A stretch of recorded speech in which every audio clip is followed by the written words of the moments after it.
rukun iman. Iman itu dalam hati. Ekspresi yang nampak dalam zahir, dalam perilaku adalah rukun Islam. Sehingga kalau ada orang mengaku dia mempunyai rukun iman, tapi kok nggak menjalankan rukun Islam, maka mohon maaf, bisa jadi nanti terpeleset ke dalam aliran kepercayaan. Benar nggak? Nggak benar juga syariahnya untuk zaman saat ini. Tapi kalau orang itu melakukan perilakunya rukun Islam, tapi nggak rukun iman, maka dia bisa nanti naudzubillah min dzalik terpeleset ke dalam kemunafikan. Ingat Abdullah bin Ubay bin Salul, tokoh daripada kaum munafik itu saja menjalankan rukun Islam sebagian. Nah ini hadirin, kaitannya rukun iman dan rukun Islam itu sudah kita bahas kemarin, termasuk derajat ihsan. Bagaimana kita memperbaiki kualitas sholat kita.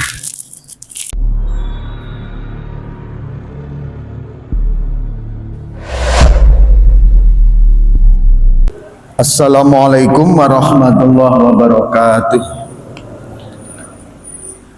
A'udzu billahi minasyaitonir rajim. Bismillahirrahmanirrahim. Alhamdulillahi rabbil alamin. Nahmaduhu wa nasta'inuhu wa nastaghfiruh wa na'udzu billahi min syururi anfusina wa min sayyiati a'malina. May yahdihillahu fala mudhillalah wa may yudlil fala hadiyalah. Allahumma sholli wa sallim ala sayyidina Muhammad wa ala alihi wa ashabihi wa man tabi'ahu bi ihsanihi ila yaumil qiyamah, amma ba'd. Yang kami muliakan para alim, para ulama, para kiai, para ustadz, para imam, dan yang kami hormati ketua pengurus masjid beserta kepengurusannya, dan tentunya yang kami banggakan bapak semua, ibu-ibu, bapak-bapak yang alhamdulillah hadir dalam pengajian kita. Hadirin yang dirahmati oleh Allah SWT, marilah kita bersyukur kepada Allah Subhanahu wa Ta'ala atas segala nikmat rahmat hidayah yang Allah Subhanahu wa Ta'ala berikan kepada kita. Untuk itu marilah kita memuji kepadanya dengan mengucapkan alhamdulillahi rabbil alamin. Salam dan sholawat mari kita haturkan kepada junjungan kita Nabi Agung Muhammad sallallahu alaihi wasallam. Allahumma sholli ala sayyidina Muhammad wa ala ali sayyidina Muhammad.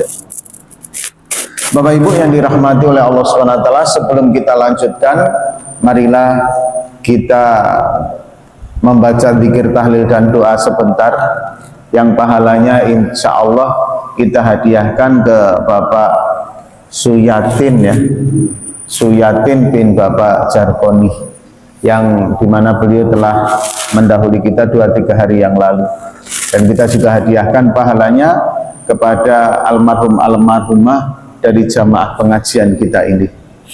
Inilah hadirin salah satu keuntungan kita ini mengaji di jamaah ahli sunnah wal jamaah. Urusan nanti sampai atau tidaknya pahala itu adalah mutlak urusan Allah Subhanahu wa Ta'ala.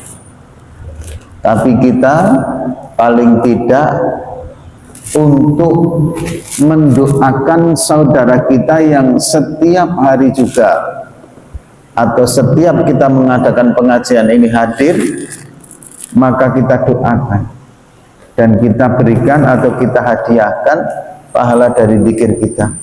Itu yang pertama. Yang kedua adalah insya Allah selama majelis zikir ini masih ada, orang-orang yang istiqomah hadir dalam pengajian ini insya Allah masih dapat pahala meskipun sudah mendahului kita. Nah inilah beberapa keuntungan kita hadir dalam majelis Ahlussunnah wal Jamaah secara istiqomah. Dan yang sudah mendahului kita dulu-dulu juga kita berikan hadiah pahala itu. Maka untuk itu hadirin, marilah kita selalu istiqomah hadir dalam majelis ini dan insya Allah kita doakan bersama-sama. Bismillahirrahmanirrahim. Liridhoillahi ta'ala wa li syafaati Rasulillah sallallahu alaihi wasallam. Tsumma ila hadrati khususan Nabi Muhammad sallallahu alaihi wasallam ala alihi wa ashabil kiram. Tsumma ila hadrati khususan abaina wa ummahatina wa jadina wa jaddatina. Tsumma ila hadrati khususan jamil masaikina wa suskina wa sa'idina. Tsumma ila hadrati khususan jamil arwahi minal mu'minina wal mu'minat wal muslimina wal muslimat. Tsumma ila hadrati khususan ahli kubur min jamaah pengajian Masjid Nurul Haq Tanjung Pinang. Syai'ulillahumul Fatihah. A'udzu billahi minasyaitonir rajim. Bismillahirrahmanirrahim. Alhamdulillahi rabbil alamin. Arrahmanir rahim. Maliki yaumiddin. Iyyaka na'budu wa iyyaka nasta'in. Ihdinas siratal mustaqim. Siratal ladzina an'amta 'alaihim ghairil maghdubi 'alaihim waladdallin. Amin. Tsumma ila khadrati khususan ila ruhi Bapak Suyatin bin Bapak Jarkoni fil alamil kubri lahul Fatihah. A'udzu billahi minasyaitonir rajim. Bismillahirrahmanirrahim. Alhamdulillahi rabbil alamin. Arrahmanir rahim. Maliki yaumiddin. Iyyaka na'budu wa iyyaka nasta'in. Ihdinas siratal mustaqim. Siratal ladzina an'amta 'alaihim ghairil maghdubi 'alaihim waladdallin. Amin. La ilaha illallah wallahu akbar. Bismillahirrahmanirrahim. Qul huwallahu ahad, Allahus samad, lam yalid wa lam yulad wa lam yakul lahu kufuwan ahad. Bismillahirrahmanirrahim. Qul huwallahu ahad, Allahus samad, lam yalid wa lam yulad wa lam yakul lahu kufuwan ahad. Bismillahirrahmanirrahim. Qul huwallahu ahad, Allahus samad, lam yalid wa lam yulad wa lam yakul lahu kufuwan ahad. La ilaha illallah wallahu akbar. Bismillahirrahmanirrahim. Qul a'udzu birabbil falaq min syarri ma khalaq wa min syarri ghasiqin idza waqab wa min syarri nafatsati fil 'uqad wa min syarri hasidin idza hasad. La ilaha illallah wallahu akbar. Bismillahirrahmanirrahim. Qul a'udzu birabbin nas, malikin nas, ilahin nas, min syarril waswasil khannas, alladzi yuwaswisu fi sudurin nas, minal jinnati wan nas. Bismillahirrahmanirrahim. Alhamdulillahi rabbil alamin. Ar-Rahmanir Rahim. Maliki yaumiddin. Iyyaka na'budu wa iyyaka nasta'in. Ihdinas siratal mustaqim. Siratal ladzina an'amta 'alaihim ghairil maghdubi 'alaihim waladdallin. Amin. Bismillahirrahmanirrahim. Alif lam mim. Dzalikal kitabu la raiba fihi hudal lil muttaqin. Alladzina yu'minuna bil ghaibi wa yuqimuna as-salata wa mimma razaqnahum yunfiqun. Walladzina yu'minuna bima unzila ilaika wa ma unzila min qablik wa bil akhirati hum yuqinun. Ulaika 'ala hudan min rabbihim wa ulaika humul muflihun. Wa ilahukum ilahu wahid, la ilaha illa huwar rahmanur rahim. Allahu la ilaha illa huwal hayyul qayyum. La ta'khudhuhu sinatun wa la nawm, lahu ma fis samawati wa ma fil ard. Man dhal ladzi yashfa'u indahu illa bi idhnihi. Ya'lamu ma bayna aydihim wa ma khalfahum wa la yuhituna bi shay'in min 'ilmihi illa bima syaa. Wasi'a kursiyyuhu as-samawati wal ard wa la yahuduhu hifdhuhuma wa huwal 'aliyyul 'azim. Lillahi ma fis samawati wa ma fil ard